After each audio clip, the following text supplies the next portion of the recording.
Olá, pessoal. Boa noite. Vamos dar início a mais um encontro, falar sobre educação. O que nós temos para falar hoje? Qual é o nosso tema de hoje, né? Educação não tem remédio. O que a educação tem? A educação tem confiança, trabalho em conjunto, em equipe, e tem método para educar, que a gente precisa conhecer e passar a usar, né?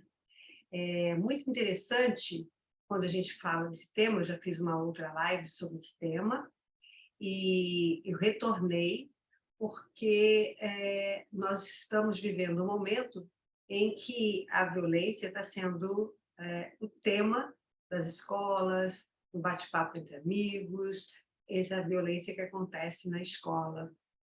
Ela está entrando à escola. E o que é isso? Por que isso? Essa é a pergunta, né? O que acontece? Essa violência, ela entra às escolas, uma escola que sempre foi e sempre será, tenho certeza disso, amada. Bom, eu trouxe para facilitar a nossa conversa de hoje um material para ajudar, né? Então vamos lá, voltar. Educar não tem receita, tem método. E o que eu quero dizer com isso, né? Como que nós podemos alcançar um resultado, um impacto positivo na educação dos nossos filhos, dos nossos alunos, de uma forma agradável, uma forma amorosa, mais firme. Eu tenho falado sempre nos meus depoimentos, nas minhas lives, que educar não precisa de palmadas, viu? Pode ser feita com amor, com escuta, com diálogo. Então, nós temos aqui forma de educar. Eu vou falar duas formas de educar, antagônicas. Pais e famílias conservadoras e pais e famílias modernas. O que quero dizer com isso? Pais e famílias conservadoras. É aquela família que educa usando as punições. Punição o tempo todo. Punição porque não fez aquilo que foi solicitado pelo adulto. Punição porque deixou de fazer mais uma vez algo que foi solicitado na escola por um adulto, e assim vai, né?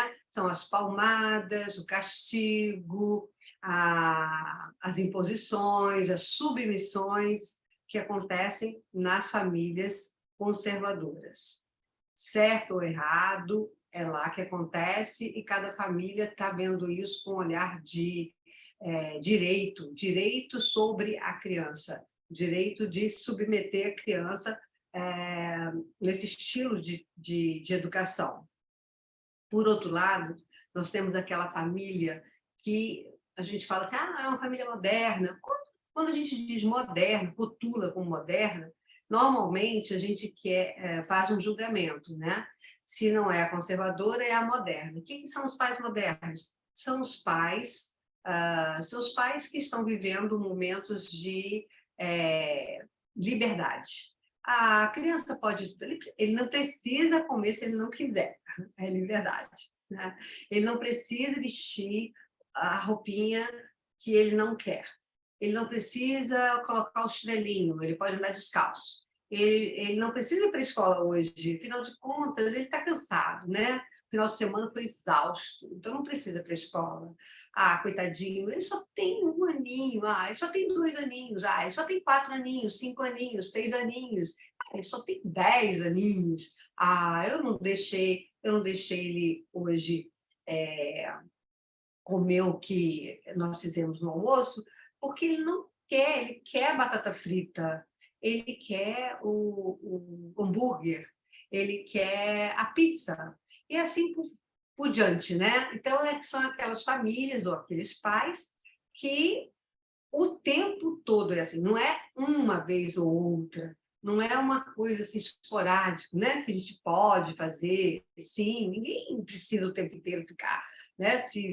se martirizando por não dar um mimo para uma criança, mas é uma vez ou outra. Se todo dia acontece isso, se todo dia é dia de festa, essa criança também passa a não entender o processo. Quando ela vai para a escola, dependendo se a família conservadora colocou a criança numa escola religiosa, numa escola com toda a metodologia conservadora, tradicional, está tudo bem, né? Famílias conservadoras e tradicionais, escolas conservadoras e tradicionais. Ponto.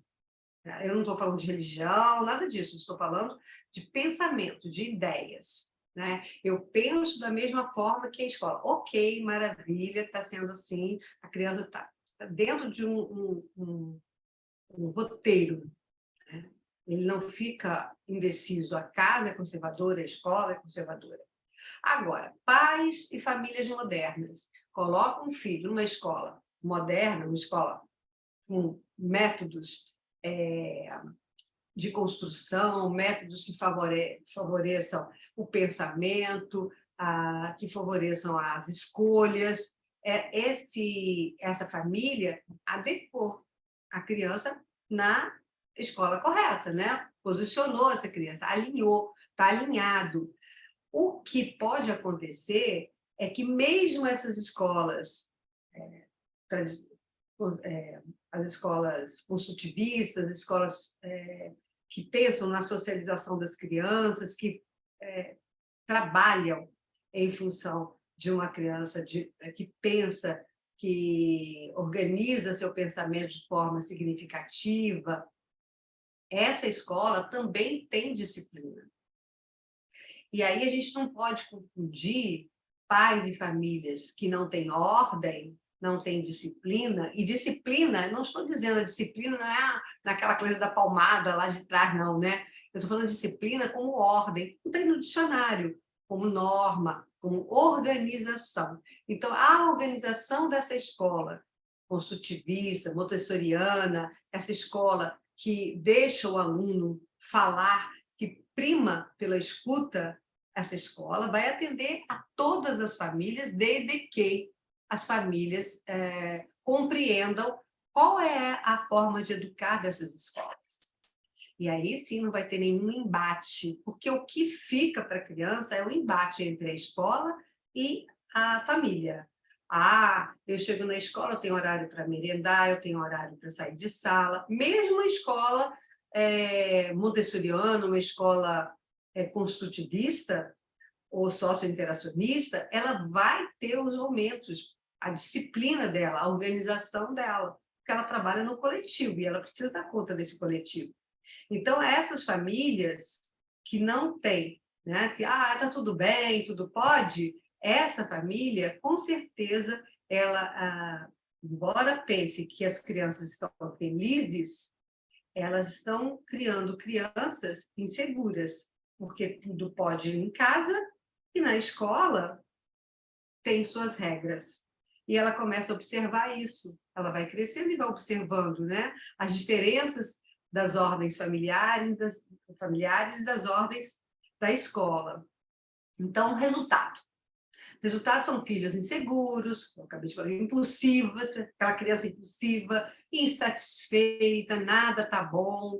E o hábito da mentira, aquela criança que começa ela tem um processo de invenção que é normal da criança, né?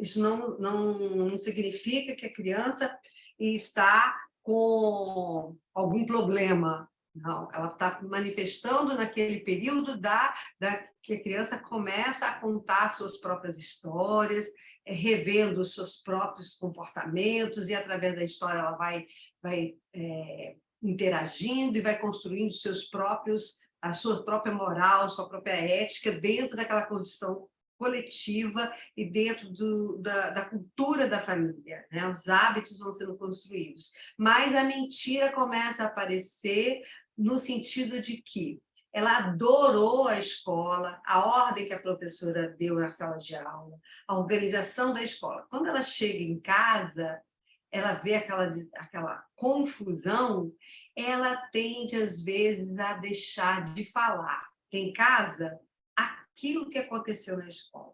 Ela começa a ver que, quando ela fala alguma coisa, alguém repreende.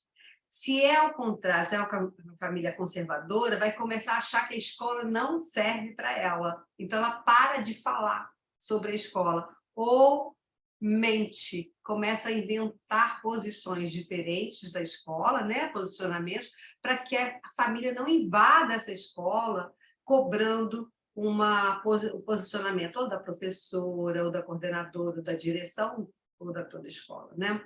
Então, ela começa a mentir, para ser como se escondesse alguma coisa para que não tivesse atrito entre a escola e a família, ou entre a família e a escola. Então, ela começa a ver que ela pode fazer isso. Então, ela aprende a mentir, ela aprende a ocultar, ela aprende a se defender dessa forma, que não é muito legal. Você já deve ter ouvido falar, já deve ter visto, inclusive, isso, né?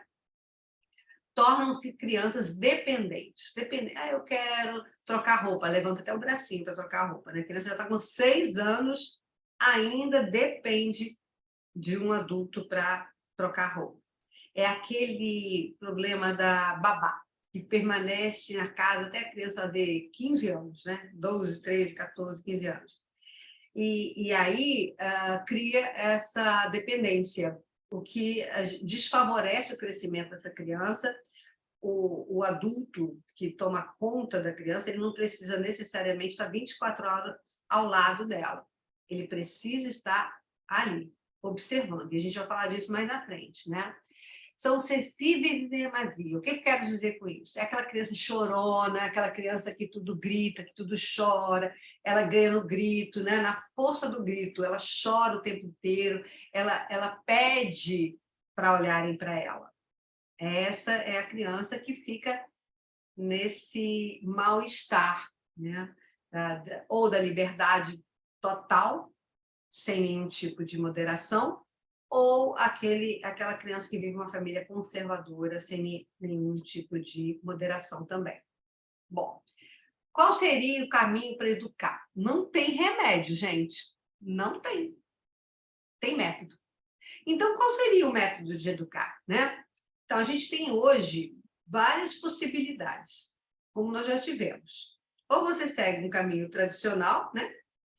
Que a gente está vendo os resultados agora, que a gente percebe que todas as entradas nas escolas foram realizadas por jovens, por adolescentes que passaram pela escola e que deixaram na escola, ou levaram da escola, algumas evidências de mal-estar.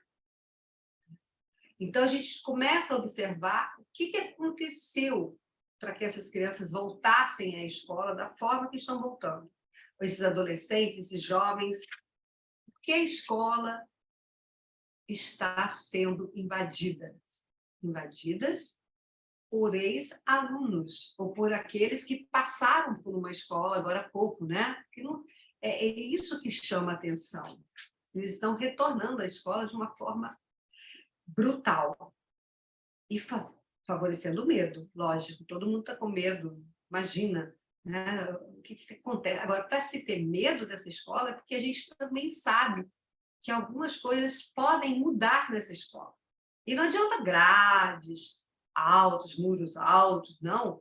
A gente tem que olhar para as nossas crianças, para os nossos adolescentes. E eu encontrei, sempre na minha história de educadora, uma forma de educar que era a escuta dessas crianças e desses adolescentes. Então, nós podemos dizer que nem nesse caso, né, tantos pais e famílias conservadoras, tanto aquela família que a ordem ou há pouca disciplina em casa, não dá conta, não está dando conta, porque é isso que está acontecendo agora. A gente teve um período de muito conservadorismo, depois um período de muita liberdade na criação dos filhos, e o resultado hoje são pais que têm medo de educar os filhos. Eles ficam entre o conservador e eles não querem repetir o que eles fizeram, o que foram feitos com eles, né? Pelos seus pais. Então, são aqueles pais que olham para trás e ficam em dúvida como educar essa criança de hoje. Uma criança que está ali na tecnologia, buscando tecnologia o tempo inteiro, né? Então, como fazer isso? Então, eu digo que a criança, a gente coloca aqui, né, a criança, opa, vamos voltar aqui, a criança precisa de equilíbrio. O que é esse equilíbrio? O que eu quero dizer com equilíbrio? Então, a educação indica que existe uma equação que a gente precisa dar conta. E eu sempre coloco que afeto e disciplina. E, novamente, eu coloco disciplina. Disciplina é ordem, é organização, regras, regulamento. Isso que é disciplina. A gente pensa em disciplina, pensa naquela coisa conservadora, tradicional, né? De botar de castigo lá em cima do feijão, ou colocar na cadeirinha do pensamento, a cadeirinha ali que a criança passa, que é criança de 1 aninho na creche, afastada das outras, né? Ela não tem nem sabe nem andar direito ainda, não sabe nem falar, não sabe nem expressar, e alguém pega aquela criança e coloca para pensar. Como é que é isso? Né? E eu estou propondo uma outra educação. Eu estou propondo aqui que a gente pense a educação com afeto e com disciplina, mas a disciplina no que estão olhando para ordem, organização, regras, regulamento. Eu preciso ter um lugar, uma casa que tenha organização, que tenha regras.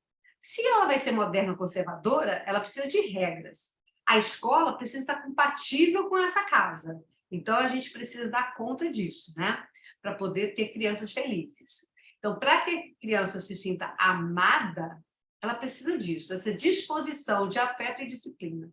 Então, ela precisa de preencher todo esse seu tempo com essa amorosidade, com essa ordem, com essa organização. E aí, gente, ela vai ter tempo para experimentar ou experienciar os valores morais e éticos dessa família, culturais que atravessam essa família e que atravessa a escola também. Por isso que é muito importante a família olhar para a escola. Que escola é essa que eu estou colocando meu filho? Que escola é essa que eu estou colocando a minha filha?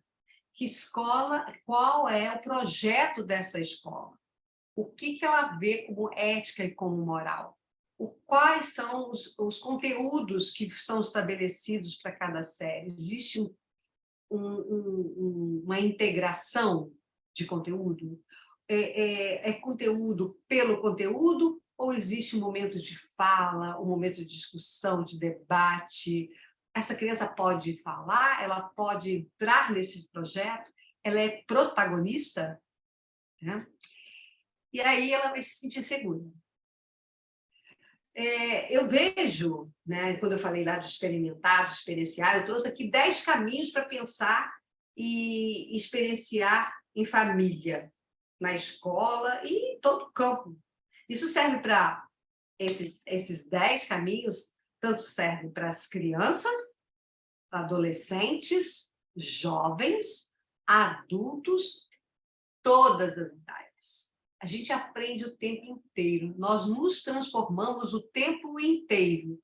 Então, ninguém é novo demais para aprender ou velho demais para aprender. Aprender faz parte do dia, do cotidiano da gente. Nós precisamos desse tempo de aprender, né?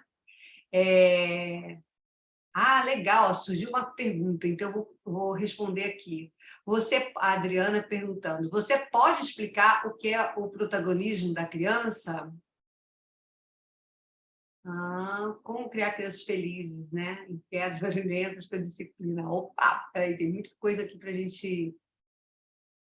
vamos começar aqui. Antes de passar para as perguntas, eu vou deixá-las aqui perto de mim e vou... Opa! Aqui. Vamos começar aqui, daqui a pouquinho eu volto às perguntas, tá? Vamos lá. Vamos lá. Tá. 10 caminhos, então, para pensar, né, experienciar em família, na escola e em todos os lugares. Amar e respeitar o outro.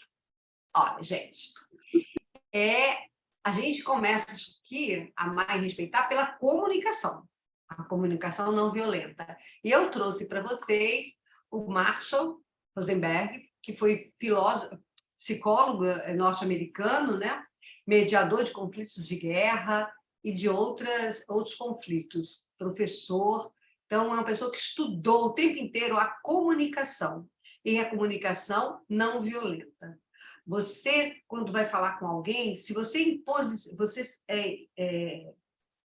for um impositor na sua fala, você ríspido na sua fala, você vai receber de volta, você vai ter de volta uma resposta à sua altura. A gente sempre fala isso, né? E é verdade. Então, se você quer paz, se você quer um ambiente bem gostoso e aconchegante, você também tem que ter essa comunicação. Outro dia mesmo eu estava conversando em família e eu fui bem diretiva, né? Não medi as palavras. E aí, depois que tudo acabou e passou, eu vi quanto eu tinha sido indelicada, como isso provocou uma ruptura nas minhas relações familiares. Então, isso tudo a gente percebe que não precisa bater ninguém, não precisa, né? Os embates, às vezes, são verbais, corporais, a gente fala com o corpo, com os olhos, a gente fala não só com a boca, né? Nós falamos com todo o nosso corpo.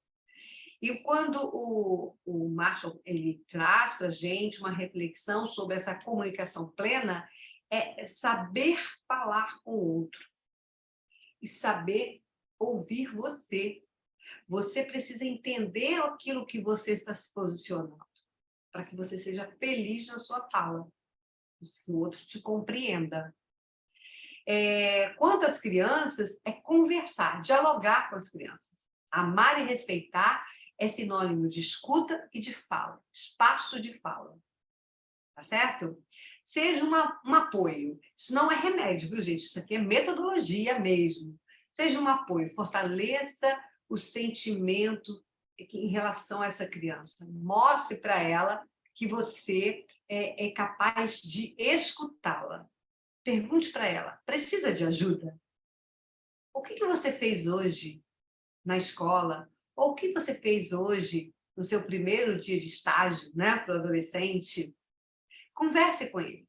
Converse com essa criança, com esse adolescente, com esse jovem. E você vai ter uma família feliz, vai ter crianças felizes.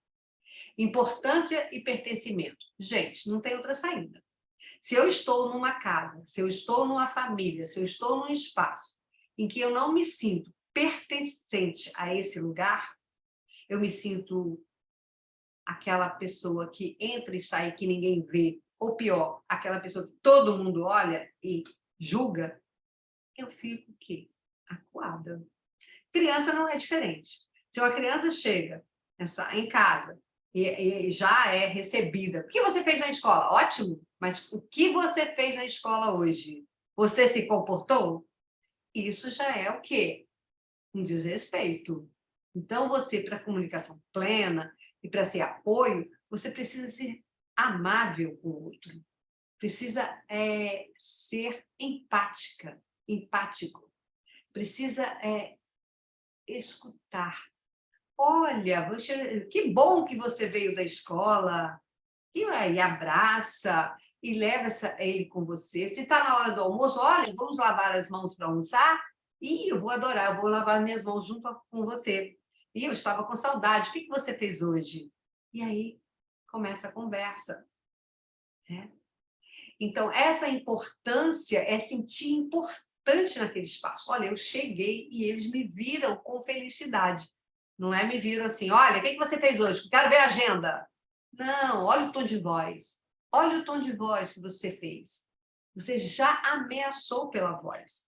Especialmente se for uma criança, né? 10 anos, gente, criança de 9, 10 anos, você vai precisar olhar a agenda, mas não necessariamente da forma que eu fiz. Né? E aí, o que aconteceu hoje? Foi legal? O que você fez?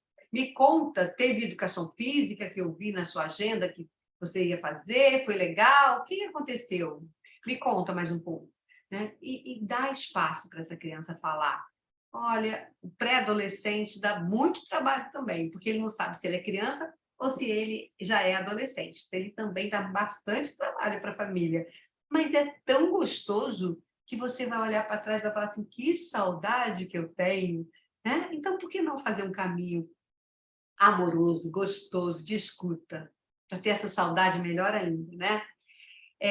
O quarto item que eu coloquei, viu, gente? Isso aqui fui eu que fiz, baseado em todos os trabalhos que eu vi, especialmente do Marshall Rosenberg.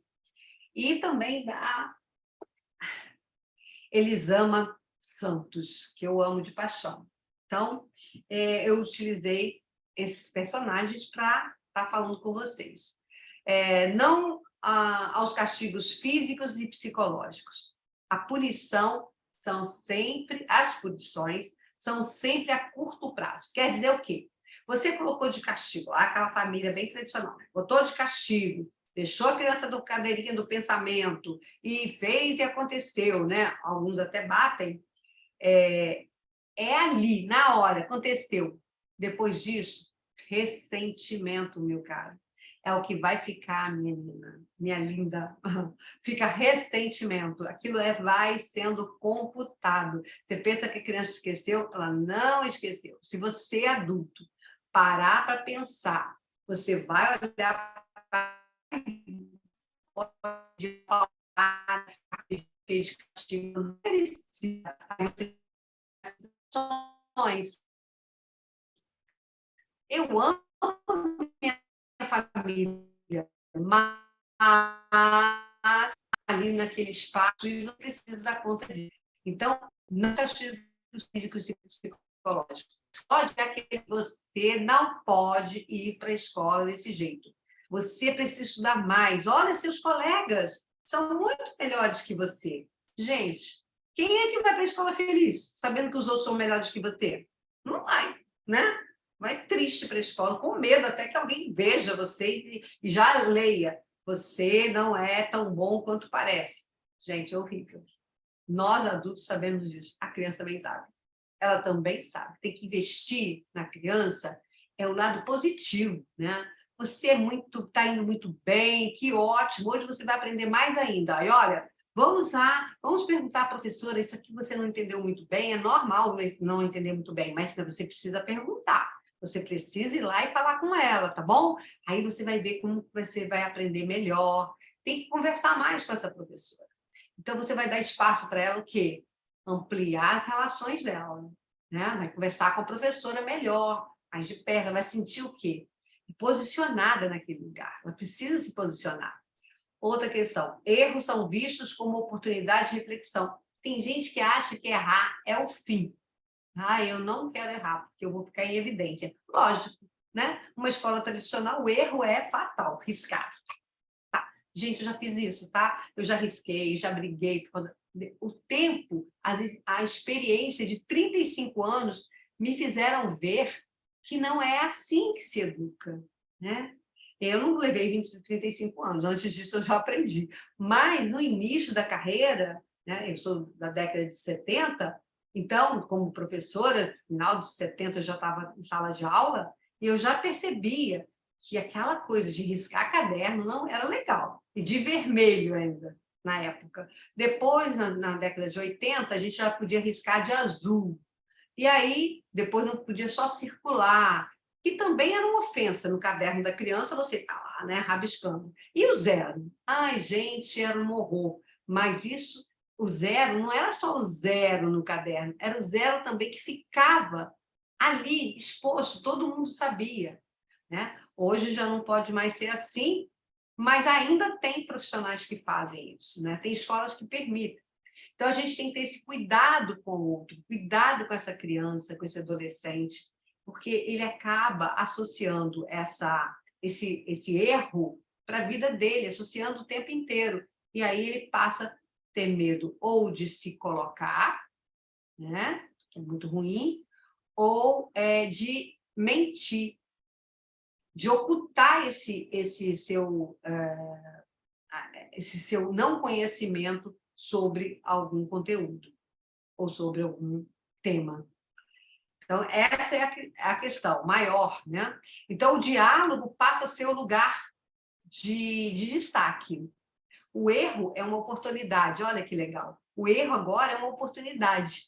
Nesse caso, nessa metodologia que eu proponho para vocês, o erro é uma possibilidade de levar o aluno a ter um novo aprendizado, um aprendizado significativo, e aí ele vai ter confiança, porque ele entendeu todo o processo daquele conteúdo da escola e de casa, né, das experiências da família, e aí ele cria o quê? Autonomia.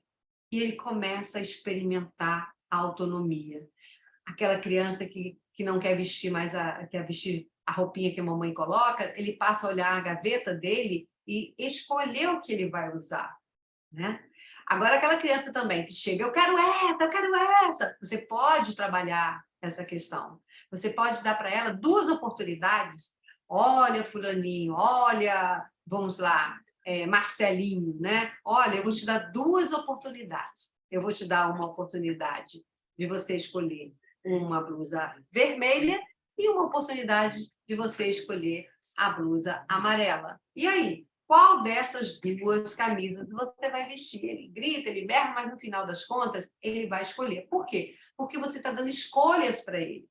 Ele vai ser essa escolha que ele faz hoje, da camisa que ele vai usar, do vestidinho que a menininha vai usar, né? Do sapato que ela gostou. Essa experiência de fazer uma ou outra está mostrando para ele que nós temos escolhas, sim, mas dentro de um campo, né? Que ele precisa entender que na vida, nós vamos fazer escolhas. E quando a gente faz uma escolha, a gente perde as outras. Não perde de vista, mas perde naquele momento. Pode ser que no outro momento você possa, né, capturar aquilo que você deixou para trás. Mas ele precisa entender que isso vai acontecer, né? Então, esse aprendizado é para todos, tanto para a família, para a professora, para a escola, tanto para a criança. O sexto método que eu proponho é desenvolvimento de habilidades socioemocionais. Ora, a Base Nacional Comum Curricular já traz isso como base, né, de trabalho, as habilidades socioemocionais. Então, eu coloquei aqui dizer, né, que todo mundo aí já deve ter ouvido falar, que é gentileza gera gentileza. Eu até coloquei quem foi que usou esse termo, dá aí para vocês saberem. E com o passar dos anos, aquela criança que sentiu a gentileza, né, sentiu a gentileza, esse sentimento de ser gentil, porque alguém foi gentil com ela, as pessoas foram gentis com ela. Então, ela passa a defender essa ideia da gentileza também, porque ela aprendeu na prática, na experiência, ser gentil. Então, ela vai construir todos os elementos que favorecem novas gentilezas. Então, é aquele adolescente que é mais amoroso, fala, nossa, fulano é amoroso, vai lá ver a história da família, vai lá ver a história da educação dele, né? A escola que ele estuda, tudo isso compõe esse sujeito, tranquilo. E tudo indica, eu coloco tudo indica, que tem as exceções. Tornará-se-á um jovem que gosta de dialogar e participar de eventos familiares. Gente, é muito claro. Tem jovens que se escondem em dia de festa na família, em dia de almoço de família, que tem vergonha, que tem medo de falar, que tem isso, tem aquilo, aí a mãe vai lá, fulaninho, vai, ou dá recompensa, olha, se você for, te dou R$20.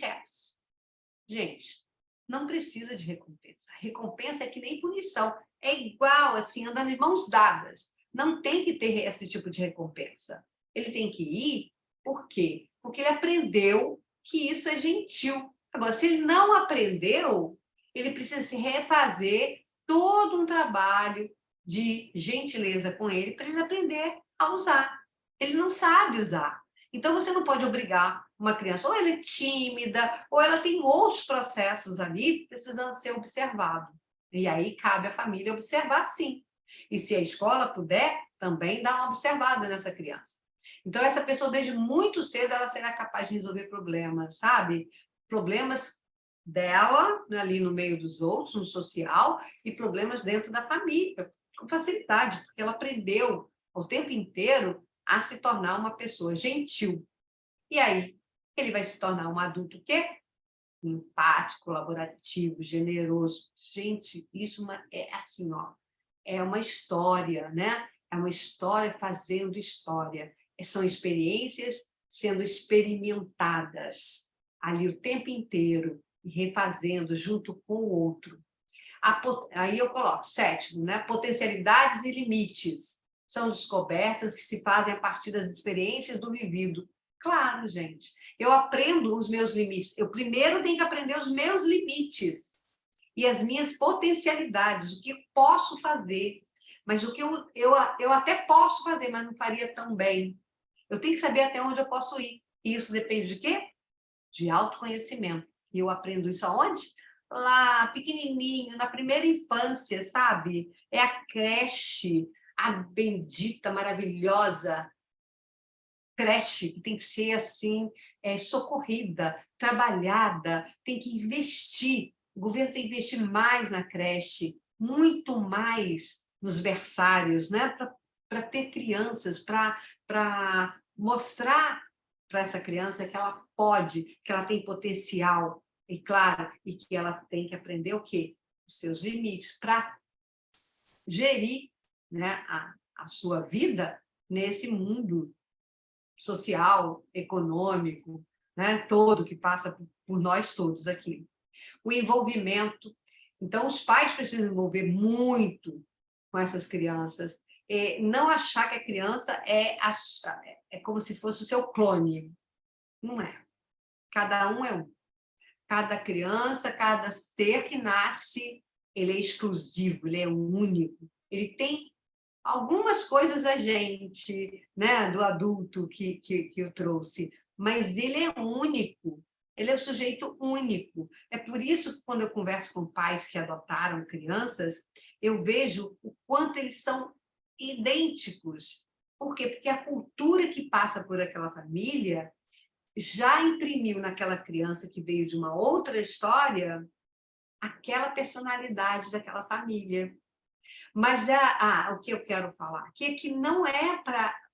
Ele vai adquirir os hábitos, ele vai adquirir a cultura, os valores culturais da família que o adotou. Mas ele é único, então ele vai pegar isso e vai transformar em outras situações, em outras vivências. Tá certo? Memória.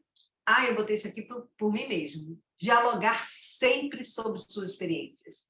Gente, eu amo memória. Memória é o lugar onde conta nossas histórias, histórias de família, histórias únicas que você precisa contar para os seus filhos, para as suas crianças, contar as suas histórias, contar as histórias deles, para que eles cresçam crianças que gratificadas pelas memórias deixadas pelos antepassados.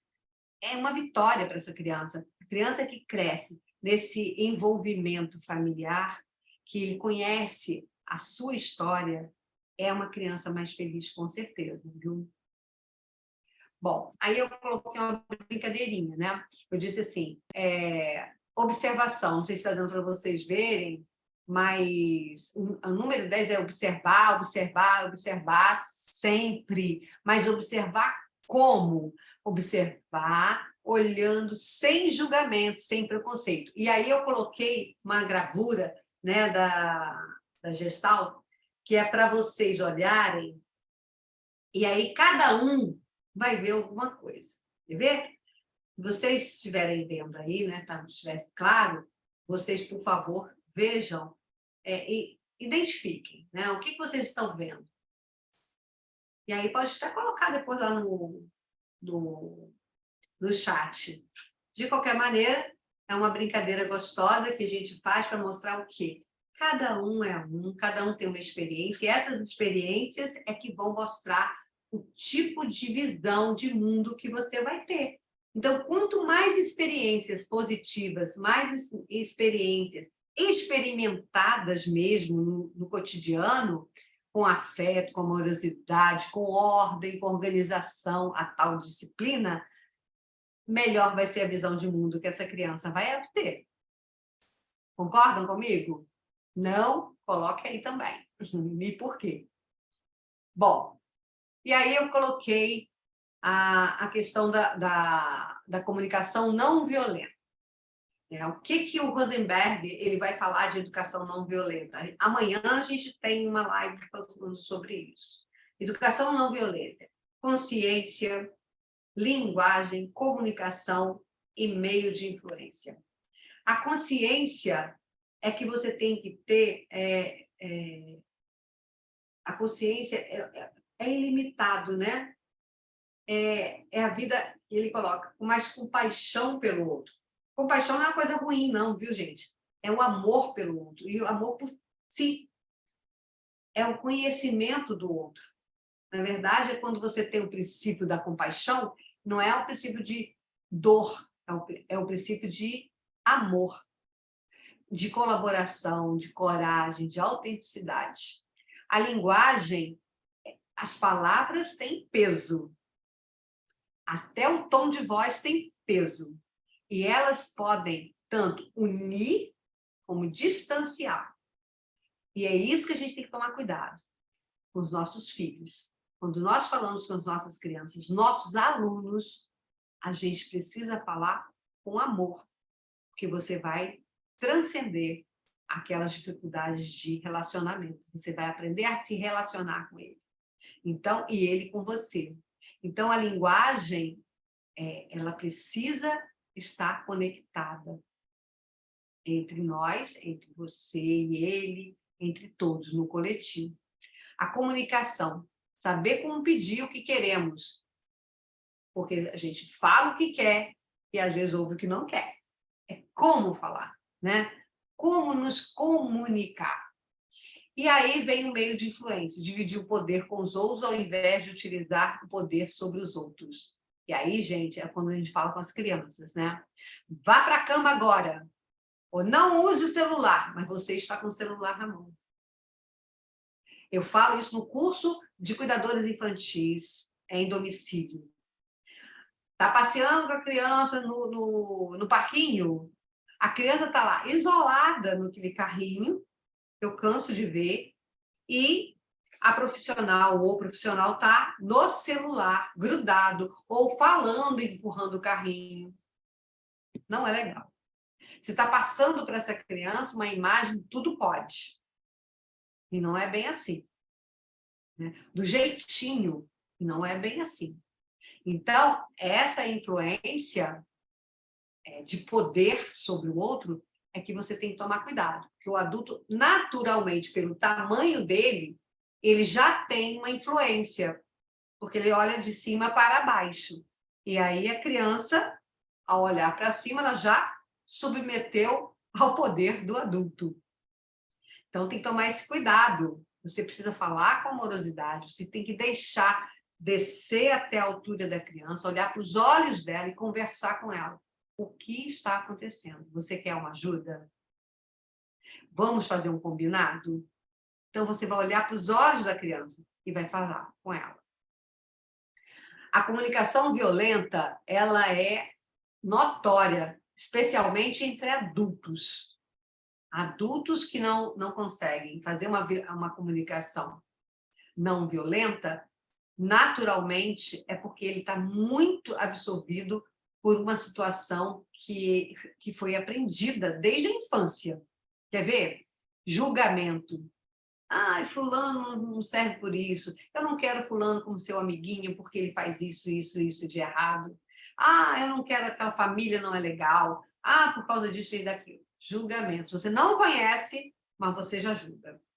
Essa é uma prática que vai acabar interferindo na educação que você traz para a sua criança.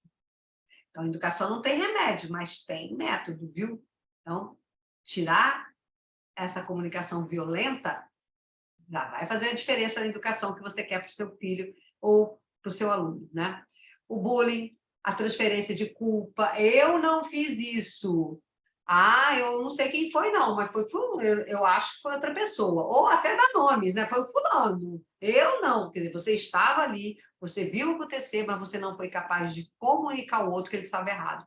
Mas na hora que alguém vem cobrar, você fala o quê?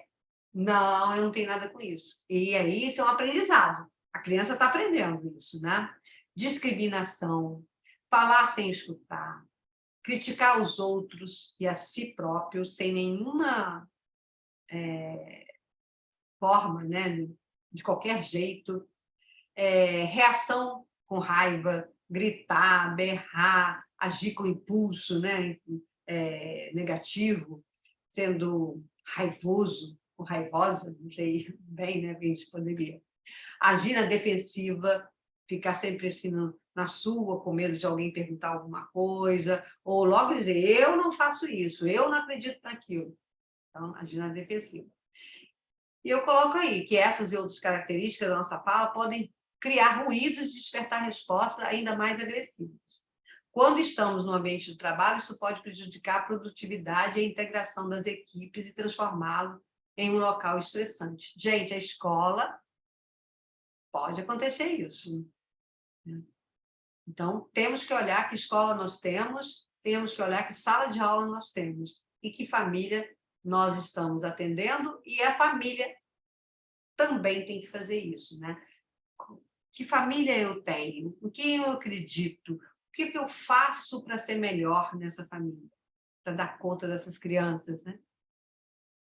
Está aí a bibliografia e está aí as duas. Todas as duas são gratuitas, eu coloquei até o link, mas vocês, pelo nome, vocês conseguem na internet, é gratuito, pode usar, que vale a pena. E amanhã tem, terça-feira, é dia de bate-papo com Beth Mansur, 18h30. Eu vou dar uma parada para responder as questões. Espera aí, que eu vou dar uma paradinha, vou interromper para responder as questões. Eu estou falando muito rápido, desculpa, mas é para dar tempo da gente responder também, né? Já está acabando o tempo, mas eu comecei mais tarde. Então, vamos lá. O que é protagonismo de uma criança? É quando eu, como educadora, como família, né? Eu deixo que essa criança se expresse, deixo que ela, junto comigo, discuta comigo e veja o melhor para ela e para a família ou para a turma no coletivo, não é isso?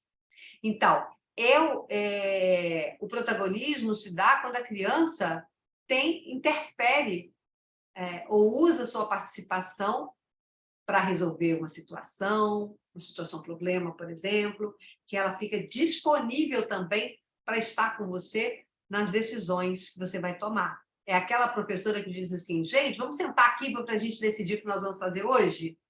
E a criança fala, ela está sendo protagonista, porque é para ela a aula. Então, ela está sendo olhada pelo professor como protagonista e ela está exercendo o papel de protagonista. Ok? Vamos lá. Outra questão é como criar crianças felizes, né? A criança feliz, gente, aí tá lá, inquieta, barulhenta, alegre. Isso que é criança. Criança feliz, ela é assim, barulhenta. Por isso que uma turma com 25 crianças é muita coisa.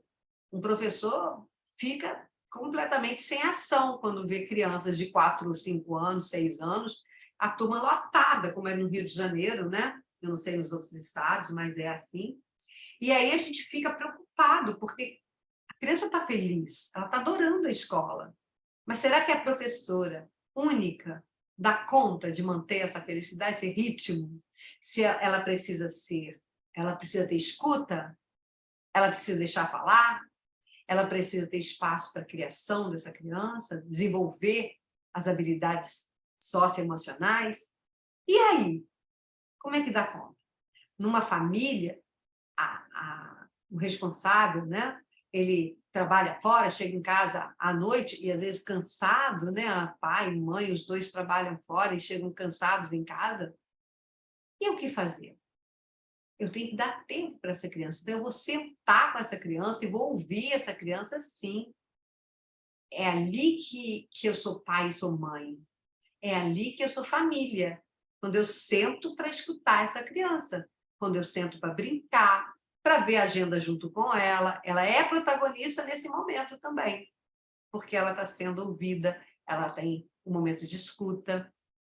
E não precisa ser muito, precisa ter qualidade. O que é ter qualidade? Eu já vi que alguém me perguntou isso, qualidade de tempo com a criança. Isso é comum. É comum mesmo, a gente ouve na porta da escola, na reunião de pais.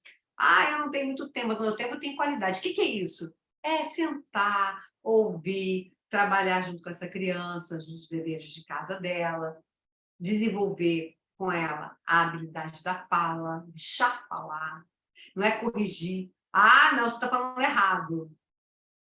Olha, lembra do erro? É oportunidade de você crescer.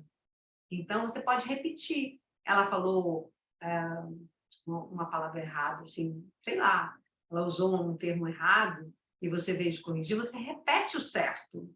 Repete 2 ou 3 vezes, ela vai apropriar e vai passar a usar futuramente.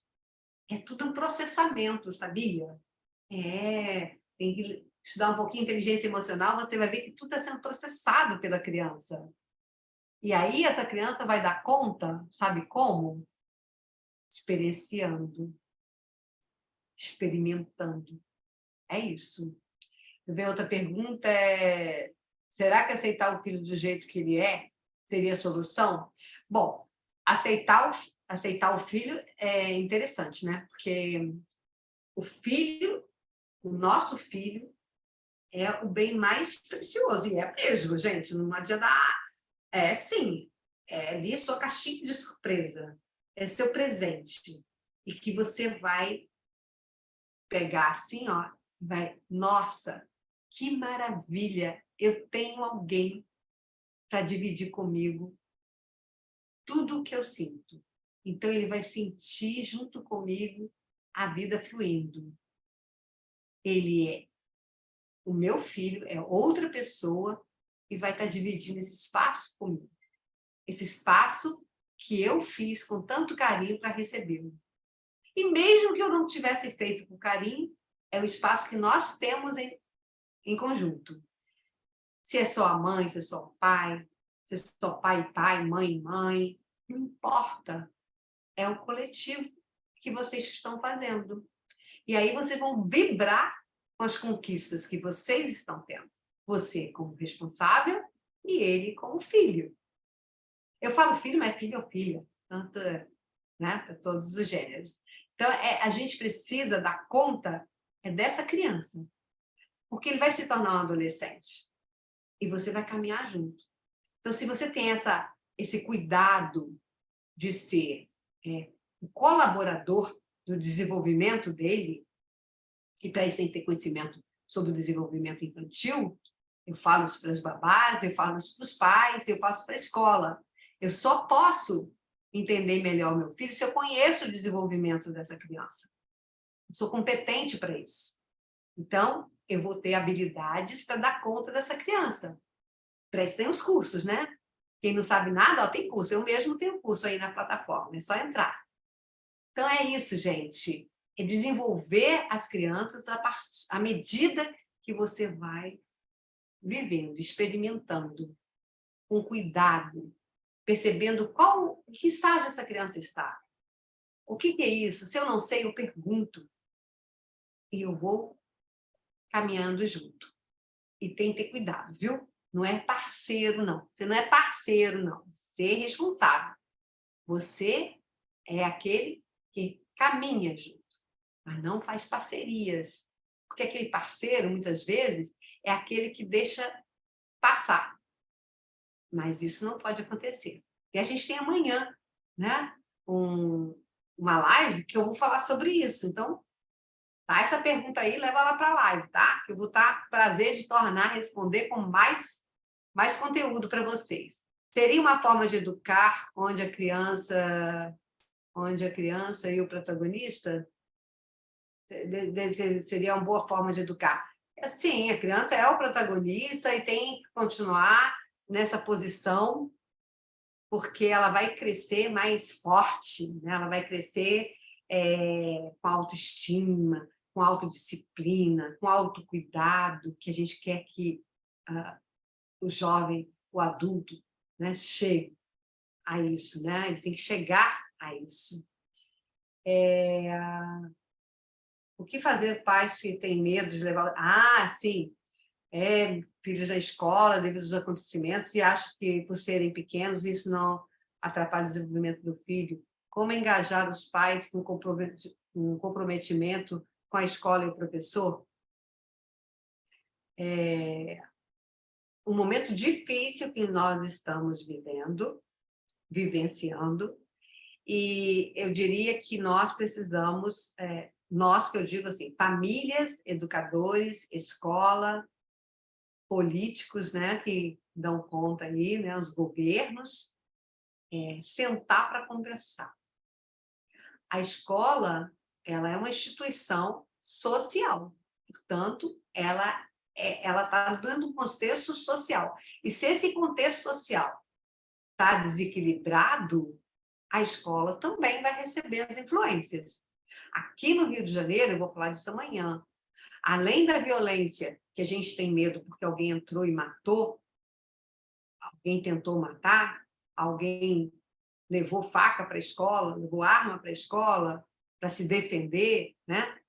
Nós temos as violências que acontecem nos entornos. Eu acho que todo estado, quem está em outro estado deve saber disso, escolas públicas e escolas, pequenas escolas também, que estão situadas em áreas conflagradas pela violência armada ou pela militância dos milicianos. E isso acontece nas grandes cidades só não, gente, acontece nas cidades miúdas também, cidades pequenas, sabe? E as escolas têm tiroteio, crianças chorando, tá? Aparecem as matérias nos jornais. Tem que se falar sobre isso com essas crianças. Não tem escapatória.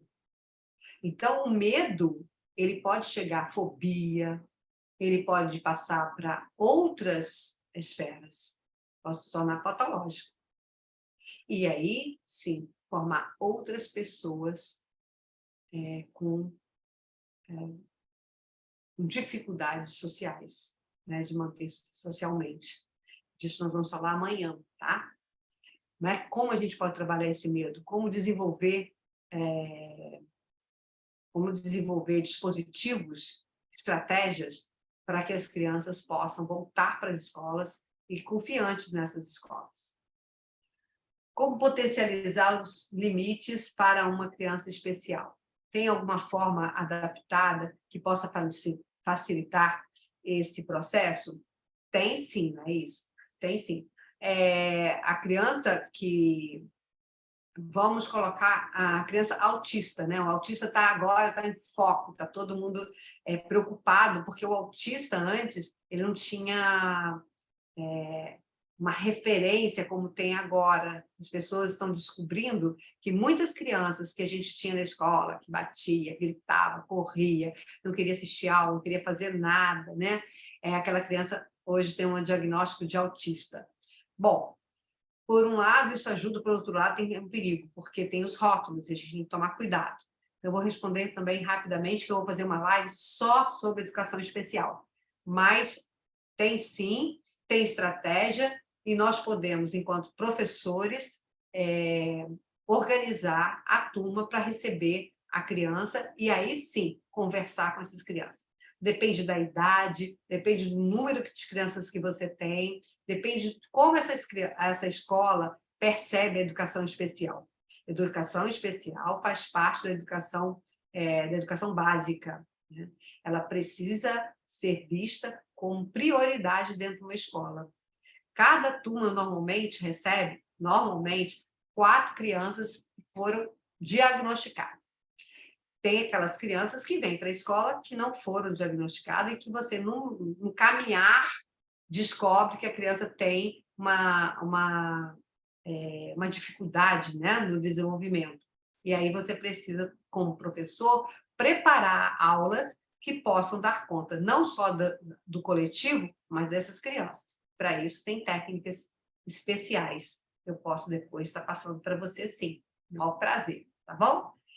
E tem mais alguma pergunta para mim? Tá tudo bem, né, gente? Falamos muito, falei muito, mas eu gostei das perguntas e nós vamos nos ver amanhã com outras perguntas. Espero que outros possam compartilhar conosco desse momento de reflexão. Alguém quer perguntar mais alguma coisa? Um beijo para todos, muito obrigada.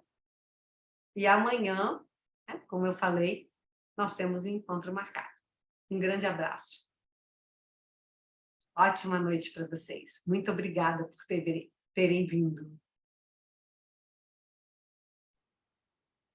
Vou parar de